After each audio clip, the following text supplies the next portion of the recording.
بسم اللہ الرحمن الرحیم۔ ابتدائیہ، معراج کی اہمیت۔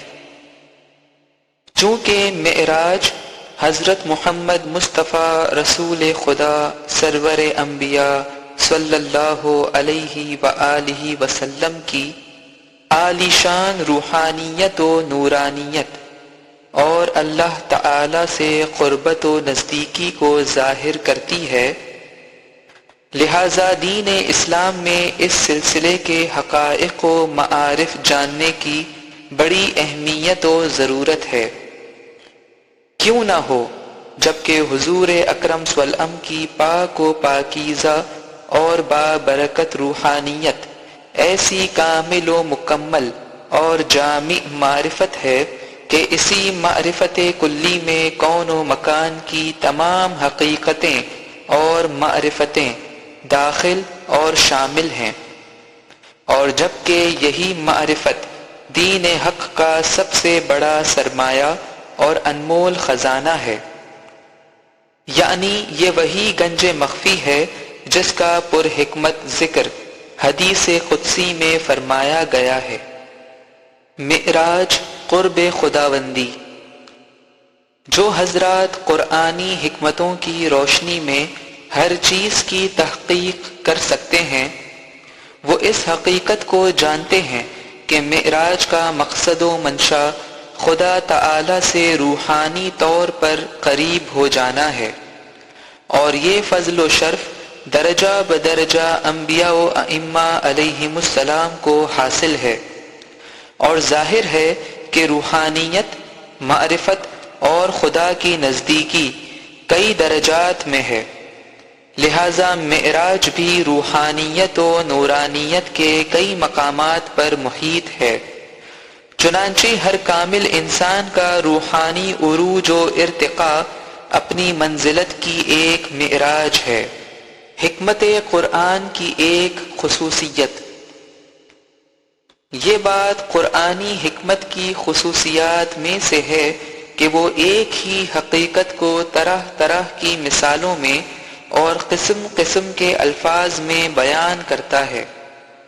جیسے اگر حضرت موسیٰ علیہ السلام کو کلیم اللہ یعنی خدا سے کلام کرنے والا کہا گیا ہے، تو اس کا یہ مطلب ہرگز نہیں ہو سکتا کہ خداوند تعالی سے ہم کلام ہونے کا مرتبہ صرف اور صرف جناب موسیٰ علیہ السلام کی ذات تک محدود تھا، بلکہ حقیقت یہ ہے کہ اسی طرح دوسرے کئی انبیاء اعظام علیہم السلام کی بھی تعریف کی گئی ہے، مگر جیسا کہ کہا گیا ظاہری طور پر مثالوں اور لفظوں میں فرق ہونے کی وجہ سے عوام اس مطلب کو نہیں سمجھتے ہیں۔ اس بیان کا مقصد یہ ہے کہ اگرچہ معراج بدرجہ اتم رحمت عالم فخر بنی آدم صلی اللہ علیہ وآلہ وسلم ہی کو حاصل ہے، تاہم معراج ذیلی درجات میں بحیثیت روحانیت تمام انبیاء و اولیاء کو بھی شامل کر لیتی ہے، بلکہ ان کے پیچھے پیچھے یہ فضیلت ہر اس حقیقی مؤمن کے لیے بھی ممکن ہے جو حضور اکرم صلی اللہ علیہ وسلم کی سیرت طیبہ اور اسوہ حسنہ کے مطابق دین پر عمل کرتا ہے۔ آپ اس حقیقت کی شہادت کو قرآن کی سورہ 33 آیت 21، قرآنک ریفرنس سورہ 33 آیت 21 میں دیکھ سکتے ہیں۔ معراج اور معرفت۔ اگر یہ اصول مانا جائے کہ معراج دائرہ معرفت کے اندر ہے، اور یہ بھی قبول ہو کہ معرفت یعنی پہچان روحانیت کے مشاہدات میں ہے، تو پھر اس کے معنی یوں ہوں گے کہ معراج کے تمام تر واقعات اہل معرفت کے روحانی مشاہدات میں سے ہیں۔ اللہ تعالی کی سنت۔ اللہ پاک کی سنت و عادت یعنی قانون الہی ہمیشہ سے ایک ہی رہا ہے۔ حوالہ قرآن سورہ 33 آیت 62، قرآنک ریفرنس سورہ 33 آیت 62۔ اور اس میں بنیادی طور پر کبھی تبدیلی نہیں آئی ہے۔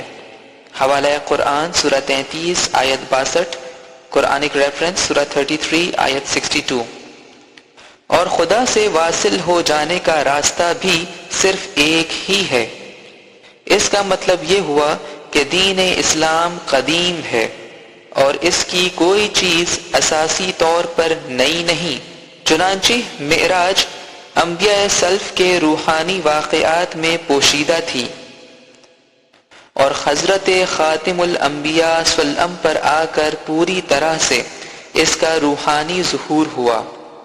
اس کے یہ معنی ہوئے کہ انبیاء قرآن کے تذکروں سے بھی واقعہ معراج کی وضاحت ہو سکتی ہے۔ چنانچہ قرآن مقدس کا ارشاد ہے کہ وَقَالَ إِنِّي ذَاهِبٌ إِلَىٰ رَبِّي سَيَهْدِينِ۔ اور ابراہیم کہنے لگے کہ میں تو اپنے رب کی طرف چلا جاتا ہوں، وہ مجھ کو ہدایت کر دے گا۔ حوالہ قرآن سورہ 37 آیت 99، قرآنک ریفرنس سورہ 37 آیت 99۔ اس آیہ کریمہ کی حکمت سے یہ حقیقت صاف صاف روشن ہے کہ حضرت ابراہیم علیہ السلام کا اپنے پروردگار کی طرف چلا جانا روحانی اعتبار سے درست ہے، جسمانی لحاظ سے نہیں۔ اسی روحانی سفر کو ہم ابراہیم خلیل اللہ کی معراج روح قرار دے سکتے ہیں، اور یہیں سے آن حضور صلی اللہ علیہ وسلم کے سفر روحانیت اور معراج نورانیت کا ایک روشن ثبوت بھی پیش کیا جا سکتا ہے۔